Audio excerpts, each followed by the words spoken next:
analysis? That's a big win for the program and a big win for these guys. I think that's a program we haven't beaten 51 years. You knew it was going to be tough. I think when you down the stretch just hanging on and winning the game, you knew it was going to be tough. I told these guys all week, I don't know how we're going to win this game, but we're going to win this game. Somebody new is going to emerge. Somebody's going to have a signature game. You just knew that was going to happen. And Ryan Schlichty did a great job calling plays. Coach Larson had a great game plan up. And to beat a team that you haven't beaten 51 years, and a team that's that team and that program, you knew it was going to take something bizarre, some sort of effort to win that thing. So just really proud of our guys. Coach, you talked about how you wanted to preach making plays, and tonight you guys made plays, and if you didn't make a couple of those, you wouldn't have won. I was really proud of our offense. I mean, I talked to Coach Schlichty. I said it in front of the whole team last night. I said, take the gas, take your foot off the brake and put it on the gas. Throw it on their heads. Let's just keep trying stuff. I mean, we were only throwing the ball. I think we were 18 to 41, but that's okay. But it allowed us to have some big plays. The running backs created some big plays, and that's what I'm just really proud of, is that we were able to find some big plays when we needed it.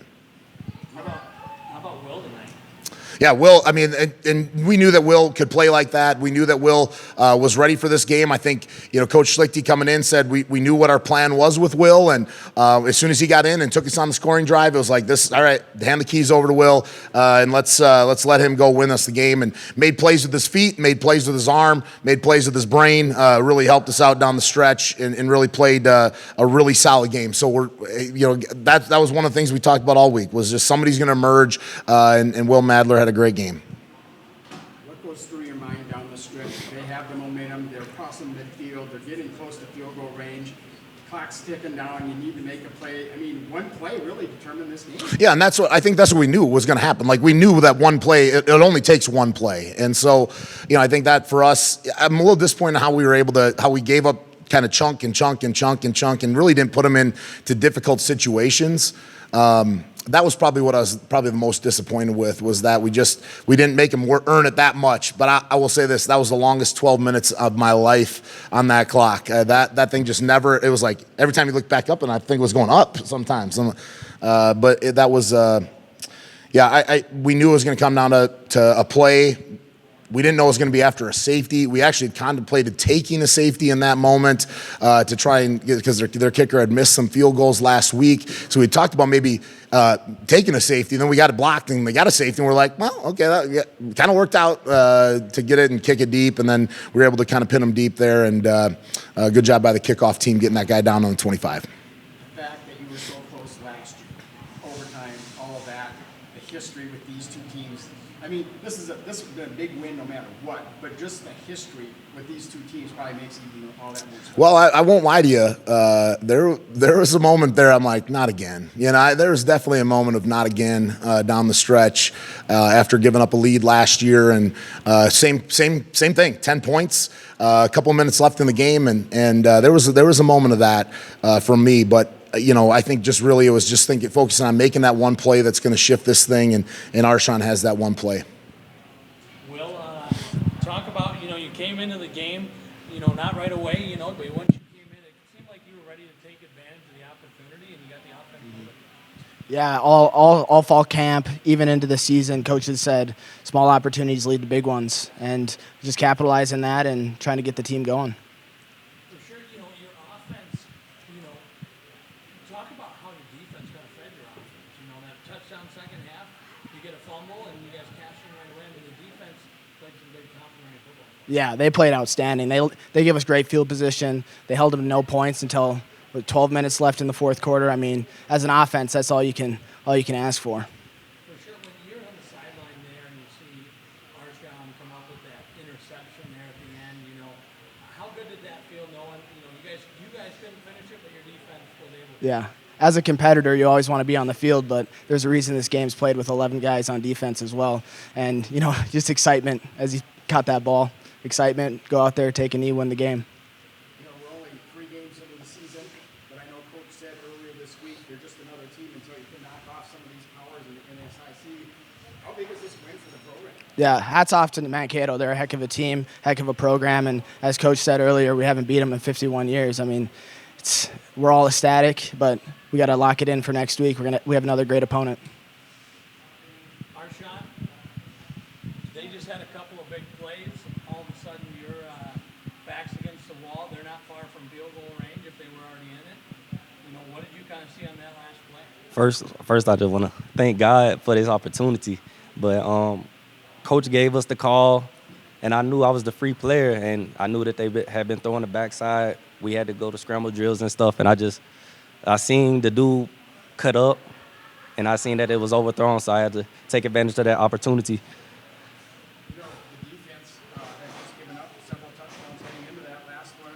What was the mindset as you took the field knowing that the game was on the line? You guys had to kind of come up with a big play. Honestly, we just had to keep playing our game. We shut them out for the longest. We just knew, like, we got the best defense in the NSIC. I feel like we got the best defense in D2. I just know that if we went out there, played hard, we was going to get it back. You know, every kid grows up dreaming of making a play like that, a game-winning play in the closing seconds, whatever it is, whether it's a touchdown or an interception. Tell us about your emotions right now, what this is like for you. It's still unreal right now. I'm still shaking, right? Like, I can't believe it, but I know Coach had me in. He knew I could make the play. I told him before I went out, I told him I'd get the ball back for you. It's unreal. I'll start with Arshon. I got one for each of you. Augustana next week. You don't get to celebrate too long here. You'll celebrate tonight, obviously, but then you got to get ready for another tough opponent. Just got to keep working. Each week we got to go 1-0. We just got to keep working. Will, same question. Yeah, I feel like every week we got to be prepared. Every team in this league is good, and you'll see it across all scores this week. So lock it in on Monday and get ready to go.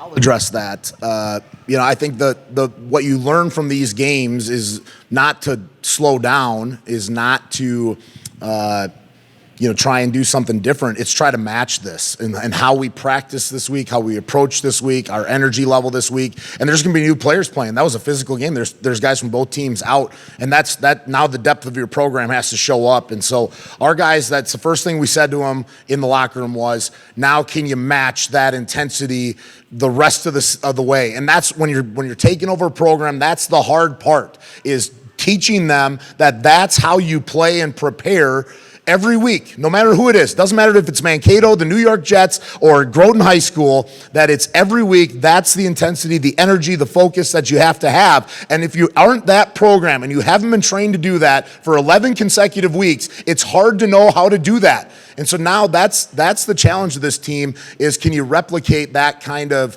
intensity and energy for the next 11 weeks, or for the next 8 weeks, starting next week at Augie. We said I told you we got to knock off those teams. Well, we knocked off Sioux Falls, we knocked off Mankato in 2 years. Now we got to go at those other guys, and it just so happens that one of them shows up next week down in Sioux Falls, and we'll be ready for that one.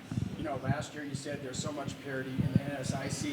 You can't get too high, you can't get too low. I mean, this is obviously a very emotional high here. Had you lost this game, it would probably been a pretty emotional low. How do you keep those emotions in check from week to week? Yeah, I mean, that's the key, is focusing on the team, is focusing on the program, is not focusing on, well, hopefully let's get up for a great opponent now. It's not about that. It's not about your playing time. It's not about being selfish that I want more touches or I want this. It's being locked in on the team and what you're trying to accomplish as a program, big picture wise. That's what my job is as the head coach. The coordinators, the coaches, they'll do all the rest of that stuff to get each team ready. But my job is to make sure that our football team understands we're trying to build a program and a culture and expectations and standards, and not just winning one game. This does nothing. And nobody's going to remain undefeated in this league. And we get an opportunity to knock off another undefeated one here tomorrow or next week. And that's our focus now, is maintaining this. It's not about who you play, wins and losses, anything. It's about how do you prepare every single week, and can you match what we just did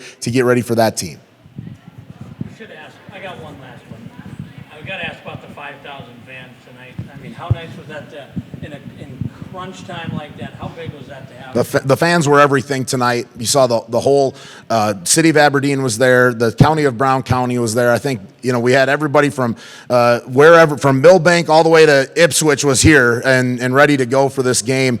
And that made a huge difference, especially down the stretch, especially with the communication. That's a home field advantage right there. That's what we need to create, and that's what big programs do. I remember Coach Stig a long time ago when they were transitioning to Division I saying, don't just show up for the NDSU game. Show up for the Youngstown State game because they're really good. That's how you build a great program. I remember that from 20 years ago or 15 years ago, whatever that was now, and him talking about that. That's it here. That's what we need as a home field advantage every week, no matter who we play. That's what we need here. That's the preparation our team needs to play, and we need to capture what we just did and understand that can be replicated every single week here, and hopefully we can do that in Dakota Bank Stadium every week.